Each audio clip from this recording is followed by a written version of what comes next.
Commentary on Revelation 1, verse 9 to 20. Verse 9, John identifies himself as a brother and companion in tribulation, immediately placing himself within the shared experience of first century believers. The tribulation is not projected into a distant future, but belongs to their present reality, particularly the pressures surrounding the looming judgment upon Jerusalem and the Old Covenant order.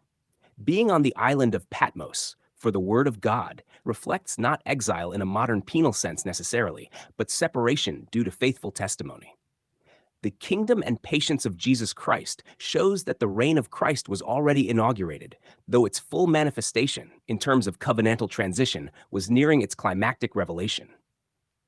Verse 10, I was in the Spirit on the Lord's day, indicates a prophetic state of revelation. The Lord's Day here is best understood not merely as a weekly observance, but as a reference to the day of the Lord, a time of divine judgment and covenantal transformation. John is being transported in vision into that imminent reality. The great voice, as of a trumpet, echoes prophetic language, as seen in Old Testament passages, signaling the announcement of divine intervention. Verse 11, the instruction to write what he sees and send it to the 7 churches roots the message firmly in real historical congregations in Asia. These churches were contemporaries of John, facing immediate circumstances. The message is not abstract or delayed thousands of years, but relevant to their present condition. The completeness of 7 suggests the fullness of the church within that covenantal moment. Verses 12-13. Turning to see the voice, John beholds 7 golden lampstands, later identified as the churches themselves. In their midst stands one like unto the Son of Man, portraying Christ as present among his people, not distant or future, but actively engaged. His priestly garment signifies his completed mediatorial work.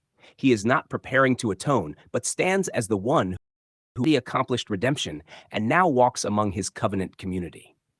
Verses 14-15, the vivid imagery, white hair, eyes like fire, feet like brass, communicates purity, wisdom, discernment, and judgment.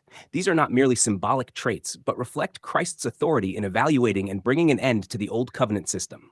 His voice as many waters emphasizes overwhelming authority. This is not a passive figure, but the active Lord bringing about a decisive transition. Verse 16, the 7 stars in his hand, later identified as the angels messengers of the churches, show his sovereign control over those who bear witness. The sharp 2-edged sword proceeding from his mouth represents his word of judgment, particularly against the covenant-breaking system centered in Jerusalem. His countenance, like the sun, reflects unveiled glory, no longer concealed but openly revealed in this time of transition.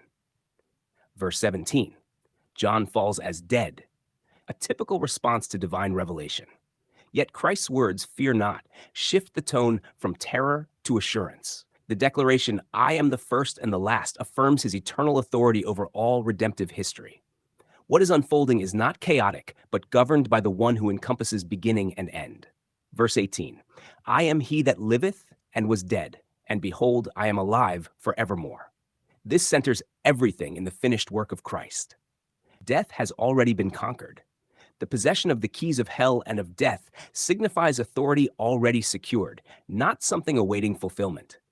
The implications are that the old realm of death tied to the law has been decisively overcome. Verse 19, John is told to write the things which thou hast seen, and the things which are, and the things which shall be hereafter.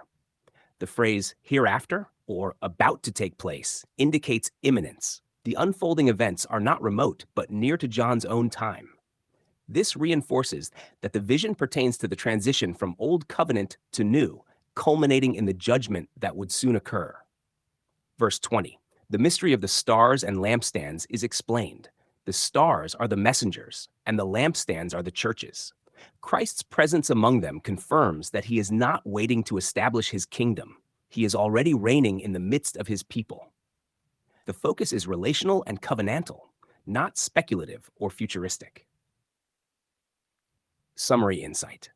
This passage presents Christ not as a distant future ruler awaiting a later return, but as the presently reigning Lord actively engaged with his first century church. The imagery emphasizes completed redemption, present authority, and imminent covenantal transition.